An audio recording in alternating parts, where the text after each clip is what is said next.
இறைவனுக்கு நான் அடிமை என்பதை உணர்வதே பிறப்பினுடைய நோக்கு.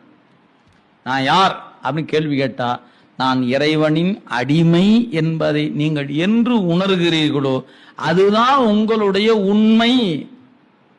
எத்தனை பேரால உணர்ந்து கொள்ள முடியும்? எல்லாராலையும் உணர முடியும். படிக்கிறவங்க எல்லாம் உணர மாட்டோம். இப்ப சைவ சித்தாந்தம் படிச்சுன்னா உணர்ந்துருவோமா என்ன? உணர மாட்டோம். படிச்சாலாம் உணர முடியாது. அவன் உணர்த்தணும். படிக்காதவனுக்கும் உணர்த்துவான், படிச்சவனுக்கு உணர்த்தாமே விட்டு விட்டாலும் விட்டுடுவான். ஏன்? அதனால கற்றாரை யான் வேண்டேன்னார். படிச்சு போட்டு உணராம இருக்கவனு இருப்பான். ஐயா அந்த ஆளா நமக்கு வேண்டாம் அப்படின்றாரு. கற்றாவின் மனம் போல கசிந்துருக வேண்டுவர்.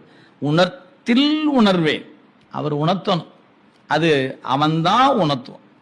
யாரும் இங்க சிபாரிசு செய்ய இயல. ஐயா ரொம்ப நல்லவருங்க, அவர் ரொம்ப எனக்கு ரொம்ப வேண்டப்பட்டவர், கொஞ்சம் உணர்த்துங்களேன் சாமி அப்படின்னு நம்ம ஒரு சிபாரிசு கடிதம் கொடுத்தா செல்லுமா என்று கேட்டா செல்லாது தம்பி, செல்லாது.